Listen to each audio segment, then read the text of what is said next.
अब next example है linear differential equation with variable coefficient की। हमने इस इक्वेशन को सॉल्व करना है। अब देखो ये गिवन इक्वेशन है हमारी, let it be 1। Put x is equals to e power z, that is z is equals to log x। x क्या है मेरा, ग्रेटर देन 0। x क्या है मेरा, ग्रेटर देन 0। एक्स डी आपको पता है थीटा होता है, एक्स स्केयर डी स्केयर होता है थीटा, थीटा -1। इसको इस इक्वेशन में पुट कर देना है। एक्स स्केयर डी स्केयर की वैल्यू थीटा, थीटा -1 है। एक्स डी की वैल्यू थीटा है, +5 एज इट इज़ आ गया, साथ में आ गया वाई ये वाली। अब एक्स की वैल्यू है ई जेड, एक्स की वैल्यू ई जेड पुट करी तो क्या आ गया, E2Z आ गया। लॉग एक्स की वैल्यू क्या है, जेड, जेड आ गया।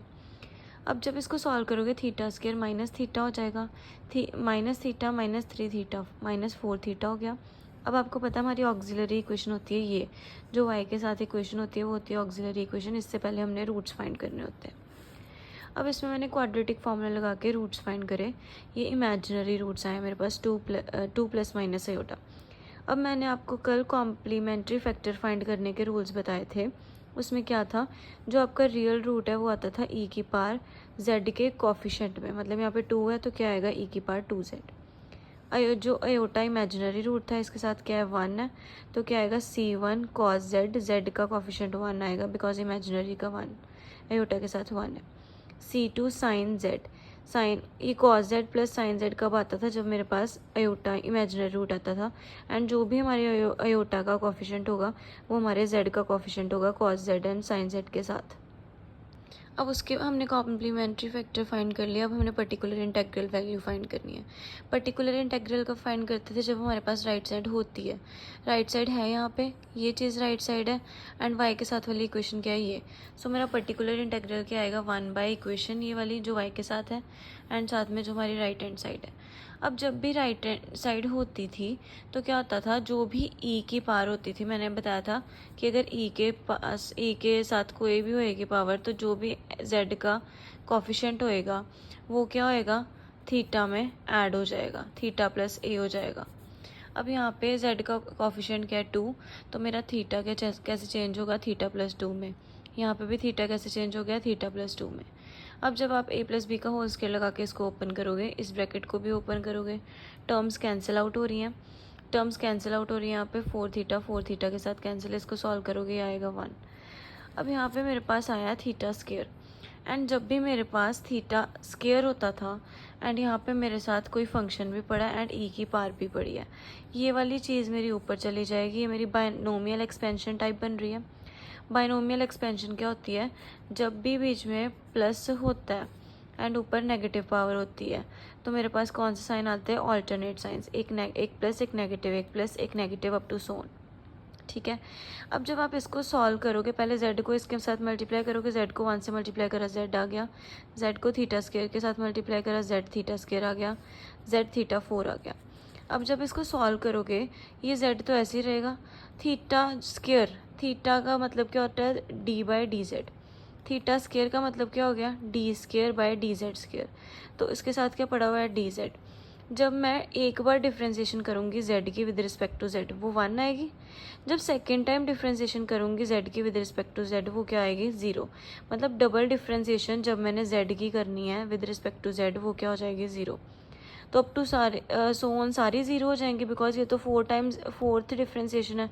अप टू सोन ये इंक्रीज ही होनी है तो ये सारी क्या होंगी, 0। सिर्फ क्या बचेगा हमारे पास z, तो z ई की पावर 2z मेरा क्या आ गया, पर्टिकुलर इंटेग्रल आ गया। अब आपको पता है जो रिक्वायर्ड सोल्यूशन होता है वो होता है complementary factor plus particular integral. ये मेरे पास कॉम्प्लीमेंट्री इंटेग्रल था, ये मेरे पास पर्टिकुलर कॉम्प्लीमेंट्री फैक्टर था, ये मेरे पास पर्टिकुलर इंटेग्रल है। अब मैंने पुट करा है, इसमें मेरी सारी क्वेश्चन z में आ रही है। मेरा लास्ट स्टेप क्या होता है, z को मैंने वापस क्या पुट कर देना, log x। यहाँ पे जब मैं log x पुट करूँगी, ये जो मेरी पावर, ये जो log के आगे वाला नंबर होता है ये पावर में चला गया, e के साथ log कैंसिल हो गया, x स्क्वायर बचा। यहाँ पर भी z की जगह log x आ गया, z की जगह log x आ गया। इधर भी e की पावर 2 है, log x आ गया, ये स्क्वायर में चला जाएगा। यहाँ पे क्या बचा, सिर्फ स्क्वायर एंड z की वैल्यू, z की जगह पर क्या आ गया, log x। ये क्या आ गया, मेरा required solution of given equation. अब मैंने ये इक्वेशन सॉल्व करनी है। अब देखो, जो भी आपने कॉम्प्लीमेंट्री फैक्टर फाइंड करने का केस लगाना है, तो आपको पहले रूट्स को ऑब्जर्व करना पड़ता है कि मेरे पास रूट्स कैसे हैं। जो मैंने आपको कल रियल रूट्स के लिए कॉम्प्लीमेंट्री फैक्टर क्या होता है, इमेजिनरी के लिए कॉम्प्लीमेंट्री फैक्टर क्या होता है, उसके अकॉर्डिंग वो हमारा चेंज होता रहेगा। सेम कल मैंने आपको पर्टिकुलर इंटेग्रल के लिए भी रूल्स बताए थे, वो भी क्या होते रहेंगे, चेंज होते रहेंगे। अब यहाँ पे मेरी ये वाली इक्वेशन है, ठीक है। इसके लिए आपको पता है एक्स स्क्वायर डी स्क्वायर की मेरी वही वैल्यू है, थीटा थीटा माइनस वन। ये चीज़ लिखनी ज़रूरी है हर जगह कि एक्स को मैं क्या ले रही हूँ, ई की पावर जेड। जेड मेरा क्या है, लॉग एक्स। एक्स क्या है मेरा, positive number greater than 0। X D theta आएगा, एक्स स्क्वायर डी स्क्वायर क्या आएगा, थीटा थीटा माइनस वन। इसको यहाँ पे पुट करेंगे, इनको सॉल्व करेंगे। ये आ गया -2 थीटा प्लस 4, इधर आ गया लॉग एक्स की जगह पर क्या आ गया, जेड। एंड इधर मेरा एक्स था, एक्स की जगह पर आ गया ई की power Z, and log x की जगह पर आ गया जेड। अब ये वाली मेरी ऑक्सिलरी इक्वेशन आ रही है, इसको मैं सॉल्व करूँगी क्वाड्रेटिक फॉर्मूला लगा के। सॉल्व करा तो मेरे पास ये रूट्स आ गए, 1 + माइनस अयोटा रूट 3। अब आपको पता है ये जो आगे मेरे पास होता है नंबर, ये मेरा आता है ई की पावर जेड, ई की पावर में, एंड 1 है तो जेड का कोफिशिएंट क्या आएगा, 1, क्योंकि ये मेरा रियल है तो ये ई की पावर जेड में आता है।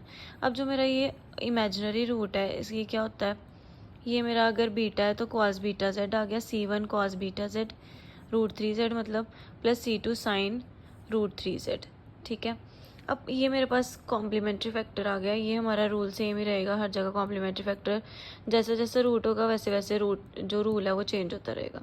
अब पर्टिकुलर इंटेग्रल के लिए आपको पता है 1/, ये इक्वेशन आती है, एंड जो हमारी राइट हैंड साइड है वो आती है साथ में।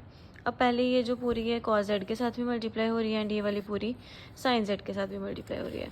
अब यहाँ पे देखो, यहाँ पे तो सिर्फ ट्रिग्नोमेट्री फंक्शन आ रहा है, बट यहाँ पर दूसरा फंक्शन भी आ रहा है, ट्रिग्नोमेट्री फंक्शन भी आ रहा है।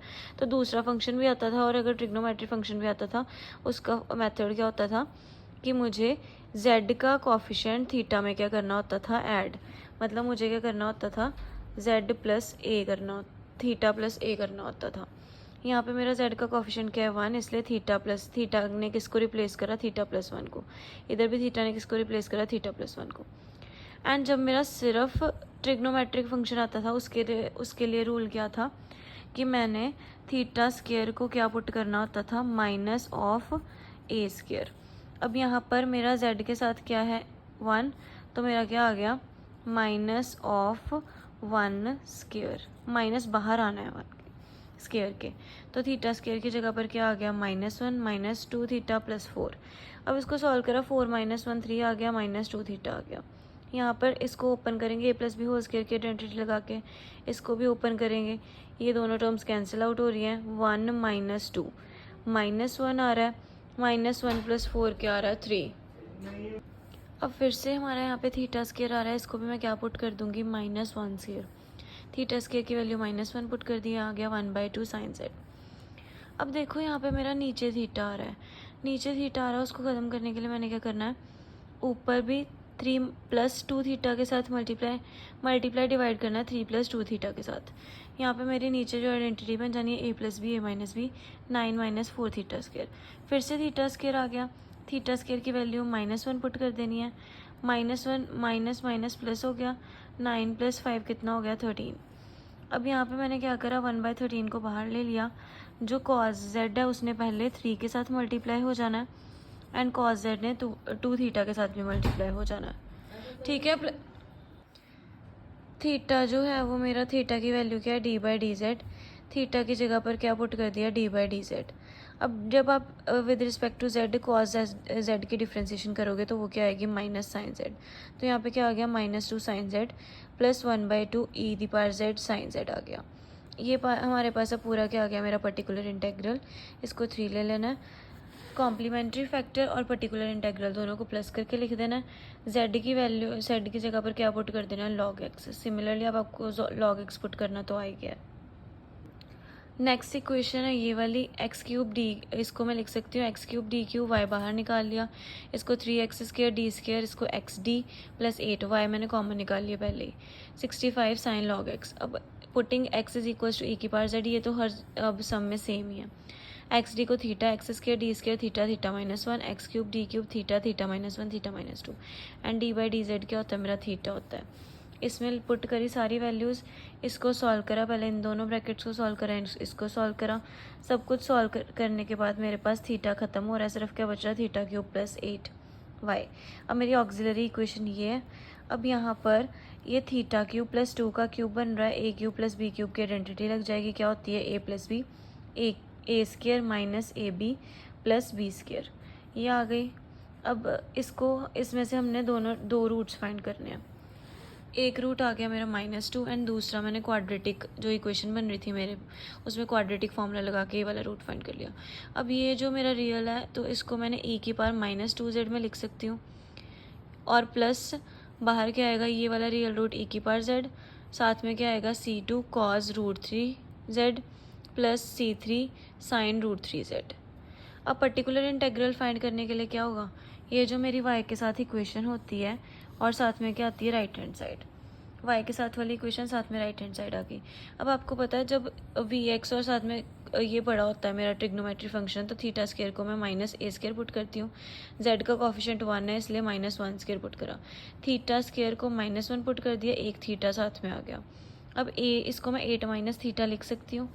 अब मैंने यहाँ पे फिर से क्या करा, नीचे मेरा थीटा है 8 प्लस थीटा, 8 प्लस थीटा के साथ मल्टीप्लाइड डिवाइड करा, नीचे फिर से a minus b, a plus b की आइडेंटिटी बन गई, a² माइनस b² आ गया, फिर से थीटा स्क्वायर को -1 पुट कर दिया, नीचे क्या बन गया 65, ये दोनों टर्म्स क्या हो गई कैंसिल आउट।